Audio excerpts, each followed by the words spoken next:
Assalamualaikum warahmatullahi wabarakatuh. Perkenalkan, nama saya Trisnawati dengan NIM 6120-123-0485 kelas RA12 Prodi Manajemen semester 5 dengan dosen pengampu Pak Asep Rafiuddin SEMM. Video ini dibuat untuk memenuhi syarat penilaian ujian tengah semester mata kuliah Manajemen Sumber Daya Manusia, dan topik yang ingin dibahas yaitu perencanaan sumber daya manusia. Baik, di sini saya akan menjelaskan pengertian perencanaan sumber daya manusia. Apa sih perencanaan sumber daya manusia? Perencanaan sumber daya manusia merupakan serangkaian kegiatan yang dilakukan untuk mengantisipasi permintaan-permintaan bisnis dan lingkungan pada organisasi di waktu yang akan datang, dan untuk memenuhi kebutuhan-kebutuhan tenaga kerja yang ditimbulkan oleh kondisi-kondisi tersebut. Pandangan umum ini mengandung arti bahwa ada 4 kegiatan yang saling berhubungan, yang membentuk sistem perencanaan sumber daya manusia yang terpadu, integrate, persediaan sumber daya manusia sekarang, peramalan, forecast, supply, dan permintaan sumber daya manusia, rencana-rencana untuk memperbesar jumlah individu-individu yang qualified, dan berbagai prosedur pengawasan dan evaluasi untuk memberikan umpan balik kepada sistem. Secara lebih sempit, perencanaan sumber daya manusia berarti mengestimasi secara sistematik permintaan atau kebutuhan dan suplai tenaga kerja organisasi di waktu yang akan datang.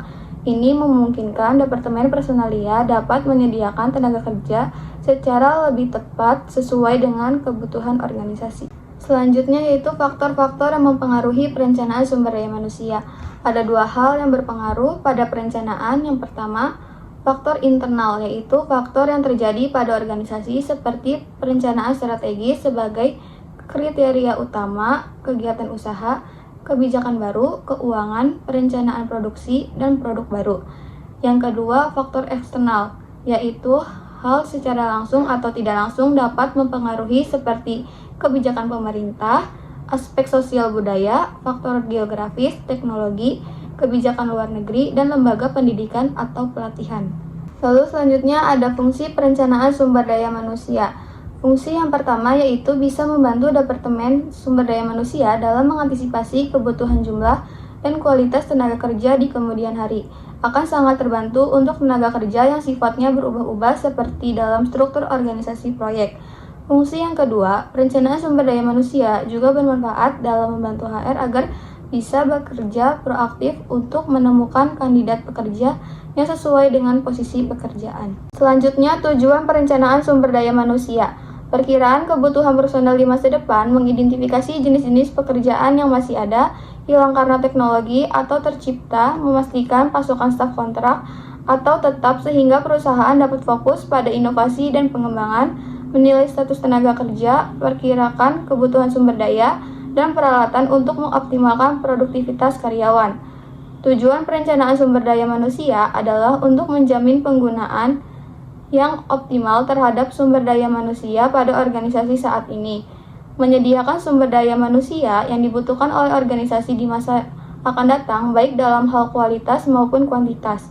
Perencanaan sumber daya manusia mencoba menciptakan pertalian yang kuat dan serasi antara rancangan yang telah ditetapkan dengan kenyataan implementasinya. Akila 2021. Prinsip perencanaan sumber daya manusia. Prinsip-prinsip penting perencanaan sumber daya manusia meliputi sistematis dan logis, yaitu plan harus dikembangkan secara analisis dan logis, berdasarkan data yang valid agar dapat dipertanggungjawabkan dan mudah dipahami. Komprehensif perencanaan personalia berdasarkan mencangkup berbagai aspek untuk mencegah situasi parsial yang mungkin berdampak negatif pada perusahaan dan menjamin ketersediaan karyawan secara berkelanjutan. Futuristik, yaitu perencanaan harus mempertimbangkan masa lalu dan masa kini untuk memprediksi kebutuhan masa depan berdasarkan analisis data yang tepat. Dinamis, dengan pesatnya perubahan era teknologi, perencanaan tenaga harus fleksibel dan dapat disesuaikan dengan kebutuhan dan perubahan bisnis. Efektif dan efisien, di mana menurut prinsip ekonomi, sebuah rencana harus mencapai tujuannya dengan biaya terendah dan profesional untuk menjalin ketersediaan karyawan. Manfaat perencanaan sumber daya manusia. Yang pertama, memastikan kualitas karyawan. Perencanaan sumber daya manusia dapat membantu perusahaan dalam memastikan bahwa karyawan yang direkrut memiliki kualitas yang sesuai dengan kebutuhan perusahaan. Hal ini sangat penting agar karyawan dapat bekerja dengan optimal dan mencapai target yang telah ditetapkan. Yang kedua, mengoptimalkan produktivitas karyawan. Perencanaan sumber daya manusia dapat membantu perusahaan dalam mengoptimalkan produktivitas karyawan dengan merencanakan karyawan yang tepat untuk tugas yang tepat. Perusahaan dapat memastikan bahwa setiap karyawan bekerja dengan efektif dan efisien. Dan yang ketiga, meningkatkan kepuasan karyawan. Perencanaan sumber daya manusia juga dapat membantu meningkatkan kepuasan karyawan. Karyawan yang merasa memiliki peran yang jelas dalam organisasi dan melihat adanya peluang pengembangan karir akan lebih puas dengan pekerjaannya dan cenderung bertahan dalam jangka panjang. Selanjutnya, proses perencanaan sumber daya manusia. Proses perencanaan sumber daya manusia dibagi menjadi 4 langkah yang meliputi: yang pertama, mengenali ketersediaan tenaga kerja saat ini. Langkah paling awal yang bisa dilakukan dalam memulai perencanaan sumber daya manusia yaitu menilai ketersediaan sumber daya manusia yang ada di perusahaan. Penilaian ini termasuk studi komprehensif dari berbagai aspek sumber daya manusia seperti jumlah, skill, kompetensi, kualifikasi, pengalaman, usia, jabatan, kinerja, kompetensi, dan lain sebagainya. Dalam tahap ini, HR juga bisa melakukan wawancara dengan manajer tim untuk memahami tantangan dari sisi sumber daya manusia yang sedang dihadapi, serta kualifikasi yang dirasa penting untuk dimiliki oleh karyawan tim tersebut. Yang kedua, menghitung kebutuhan sumber daya manusia di masa mendatang. Langkah selanjutnya dari perencanaan sumber daya manusia yaitu menganalisa kebutuhan tenaga kerja di masa mendatang.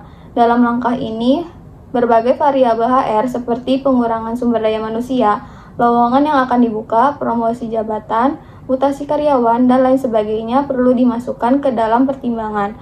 Selain itu, variabel tidak terduga seperti pengunduran diri serta pemecatan juga perlu dijadikan bahan pertimbangan dalam analisa. Yang ketiga, menentukan perkiraan permintaan sumber daya manusia. Kemudian, HR bisa mencocokkan tenaga kerja yang ada saat ini dengan perkiraan kebutuhan tenaga kerja di kemudian hari dan membuat demand forecast atau perkiraan permintaan.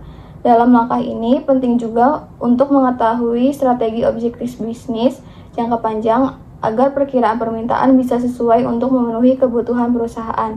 Dan yang keempat, merancang strategi dan implementasi pencarian sumber daya manusia.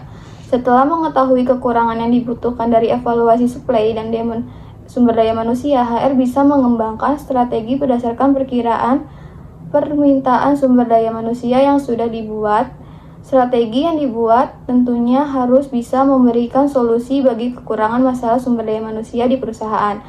HR bisa melakukan relokasi, rekrutmen, outsourcing, pelatihan, manajemen sumber daya manusia, hingga melakukan perubahan kebijakan terkait sumber daya manusia. Perusahaan juga bisa menggunakan jasa konsultan untuk meminimalisir reaksi negatif, terutama mengenai masalah hukum dan legal. Lalu selanjutnya ada tantangan perencanaan sumber daya manusia. Yang pertama, perubahan teknologi yang cepat. Masalahnya, munculnya otomatisasi dan kecerdasan buatan AI mengubah kebutuhan keterampilan sehingga banyak pekerjaan lama hilang, sementara pekerjaan baru butuh skill digital. Solusinya, perusahaan harus rutin melakukan pelatihan ulang atau reskilling dan peningkatan keterampilan atau upskilling bagi karyawan. Yang kedua, persaingan global. Masalahnya, talenta terbaik bisa bekerja di mana saja atau persaingan internasional sehingga perusahaan lokal bisa kehilangan sumber daya manusia unggul. Solusinya, tawarkan kompetensi menarik, lingkungan kerja nyaman, dan kesempatan berkembang. Yang ketiga, kebutuhan karyawan yang dinamis. Masalahnya, generasi muda atau milenial dan Gen Z lebih peduli pada fleksibilitas dan makna kerja bukan hanya gaji. Solusinya, ciptakan work-life balance, peluang karir yang bermakna, dan jam kerja fleksibel. Kesimpulan, perencanaan sumber daya manusia pada dasarnya adalah proses untuk memastikan bahwa sebuah organisasi memiliki orang yang tepat dengan kemampuan yang sesuai pada waktu yang dibutuhkan. Melalui perencanaan sumber daya manusia, organisasi bisa memahami kebutuhan tenaga kerja di masa sekarang maupun masa depan, sehingga tidak terjadi kekurangan atau kelebihan karyawan. Proses ini membantu perusahaan menata strategi rekrutmen, pelatihan, pengembangan, hingga penempatan pegawai secara lebih terarah. Baik, dari materi yang semua saya sampaikan, yaitu dapat referensi dari buku, jurnal, dan website. Mungkin itu saja yang dapat saya sampaikan. Mohon maaf bila ada kekurangan. Semoga video ini bermanfaat bagi yang menonton. Sekian dan terima kasih. Wassalamualaikum warahmatullahi wabarakatuh.